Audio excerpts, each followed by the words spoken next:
go, and I'm working on one of the assignments for the endocrine glands um, topic. I have a relatively decent drawing of a person with the different glands, some of the different glands displayed. Along with, I decided to try my hand at drawing the pituitary gland right here. As you can see, that didn't turn out quite as right, but that's fine. Um, to start, I would like to talk about that though. The pituitary gland.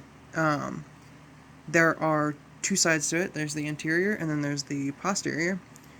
The interior and the posterior.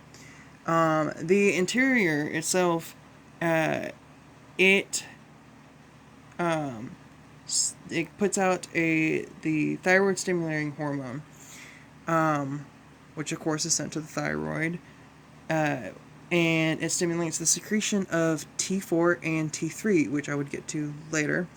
The posterior, uh, it puts out oxytocin, which its target is the uterus and the mammary glands because it helps with the contractions in the uterus during childbirth, and the mammary glands because of milk uh, ejection.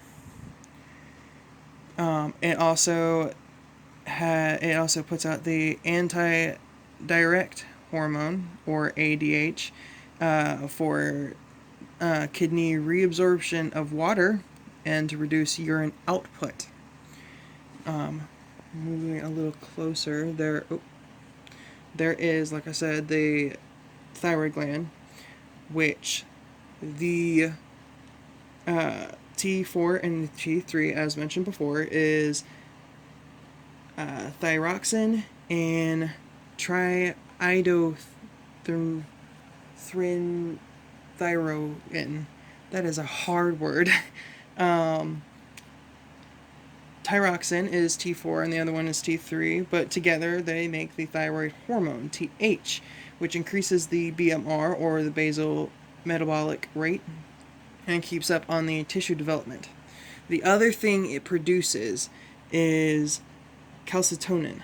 There is no true set in stone rule about what it does in the human body. However, it is triggered by high levels of calcium in the blood. Something else that is important about the thyroid gland is that these little spots right here, if you can really see them, they're called the parathyroid glands, and their role is to put out the hormone, the parathyroid hormone (PTH), which increases calcium and causes the kidney to reabsorb calcium, or it can convert vitamin D to calcitrol. um, the next one to talk about is the pancreas right here. It's in between the kidneys. I say it's in between the kidneys. It's here in between the kidneys, but it's actually behind the stomach. It puts out, one of the things it does is it puts out insulin, which helps. It helps move glucose into cells and promotes glycogen and protein synthesis, which is very important, especially for people who are diabetic. Which is why they have the different treatments for it, because it lacks in their body. The next one is glucagon, which helps break down the glucogen to glucose, helps with the conversion of lactic acid to glucose, and then releases glucose from the liver into the blood.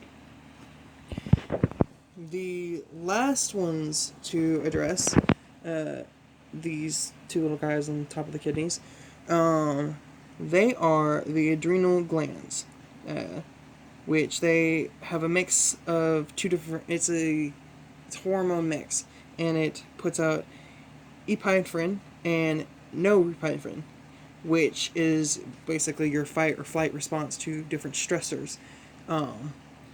Then another one of it does, because they do a lot. The next one is the next hormone to talk about is the glucocorticoids, which come from the zona fasciculata, and it promotes the breakdown of fat, and it helps with stress resistance. So that is it.